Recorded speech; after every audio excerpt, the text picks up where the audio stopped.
Breaking right now on 12, a fire erupts inside a basement in Flatbush, sending heavy smoke into the air as firefighters race to contain the flames. What we're learning next.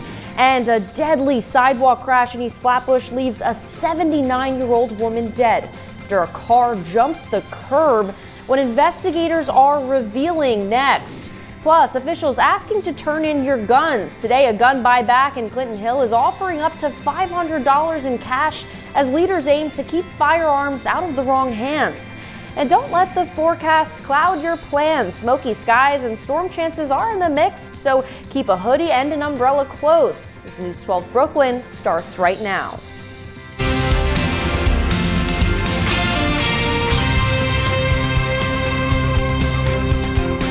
Local Matters here on News 12 Brooklyn. I'm Julia Burns. We're getting you all caught up on everything happening across our borough this weekend, but we begin with breaking news out of Flatbush, where firefighters are battling a 2-alarm fire at an apartment building.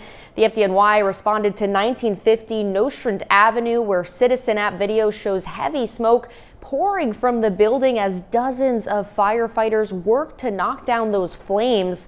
Now, the fire is believed to have started in the basement. So far, there's no word on any injuries or what may have sparked that fire, but we'll be sure to bring you updates as soon as more information becomes available.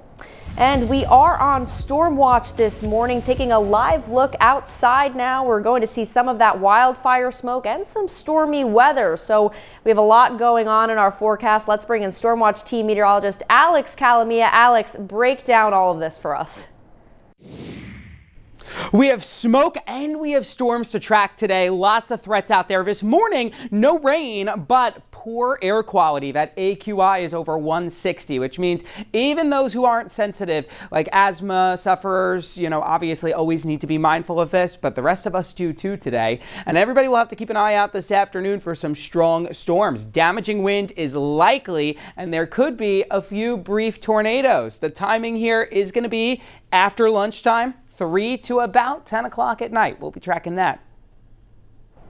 Alex, thank you. We're following a heartbreaking tragedy in East Flatbush where police say a 79-year-old woman is dead after being hit and killed after a car jumped the curb onto a sidewalk yesterday afternoon. Police say it happened just before 1:30 in the afternoon at Rutland Road and East 92nd Street. Investigators believe a driver making a turn lost control, crashed into street signs and a wall, then struck the woman. Now, the victim has been identified as Yvette James, a longtime neighborhood resident remembered for her kindness and generosity. Family and friends tell us she spent nearly 20 years volunteering at a nearby church food pantry, where she quickly became a familiar face to countless families in need.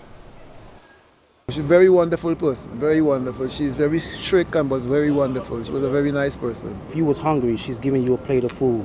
If you needed somewhere to stay, she'll make sure you had a home or somewhere to lay your head for the night. She was that type of person.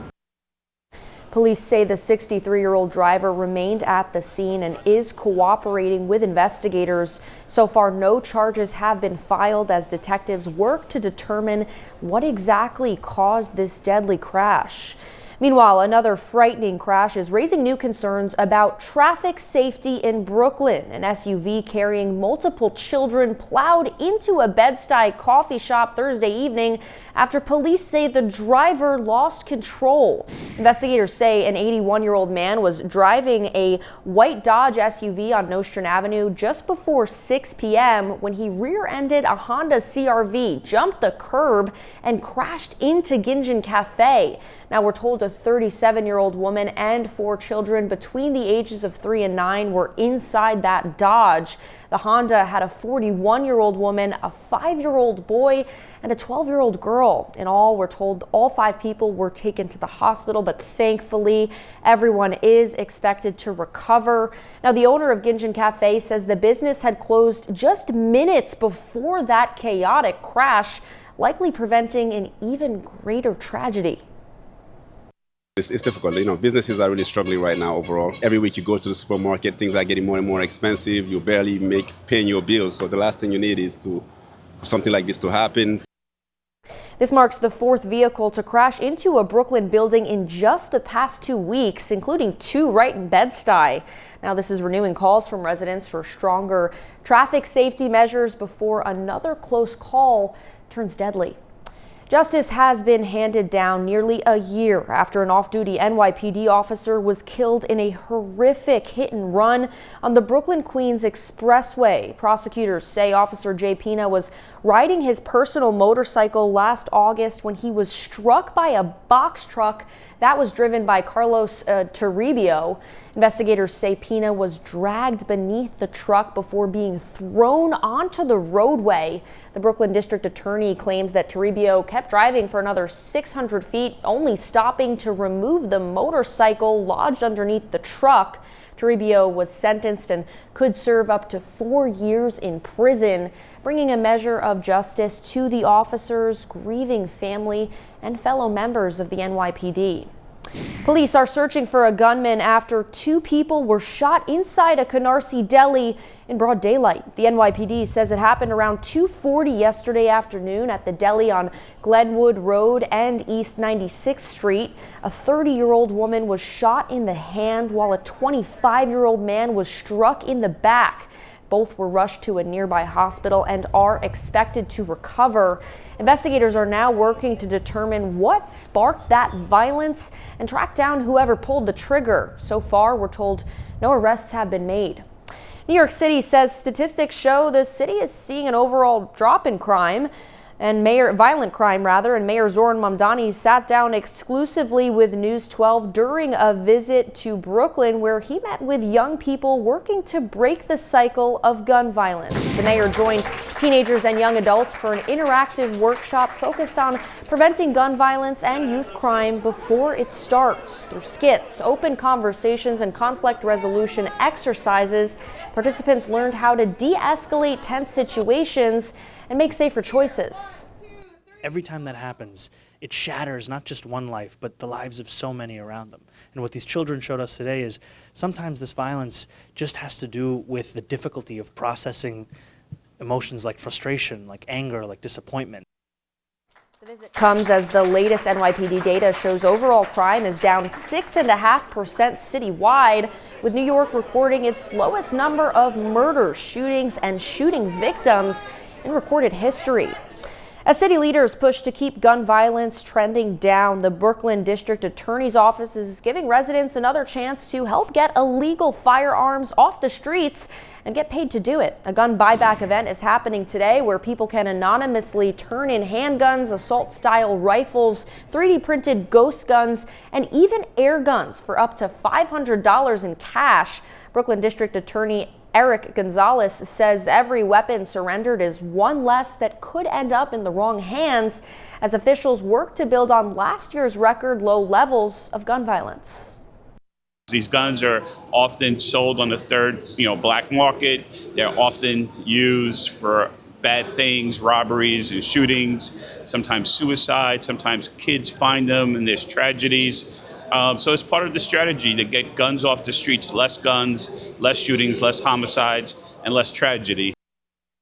The event's at the Emmanuel Baptist Church in Clinton Hill tomorrow at 10 in the morning.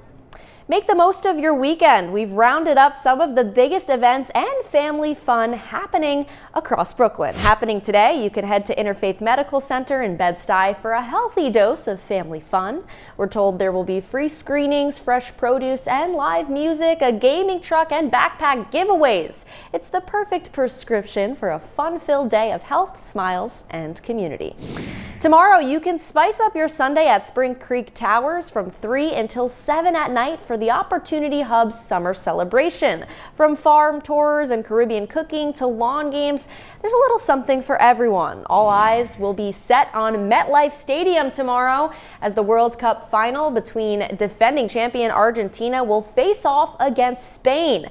Now, a reminder that also means tomorrow will be a gridlock alert day as major crowds will trigger heavy congestion across Midtown Manhattan throughout the day. Officials are urging commuters and visitors to expect significant delays, use mass transit when possible, and to avoid driving in the area. They also recommend walking or biking and using alternative routes.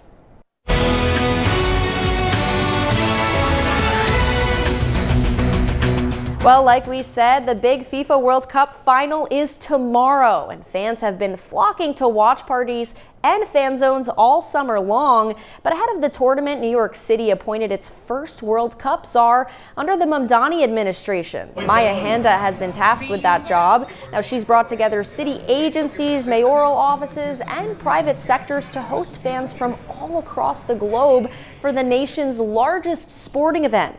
We caught up with Handa ahead of the final match to share her experience and the impact the game has had here on our city.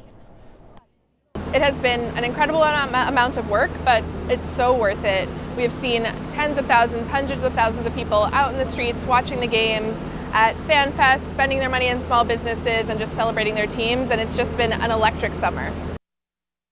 Join us on News 12 for a special edition of Power and Politics tomorrow at 11:30 ahead of the big game.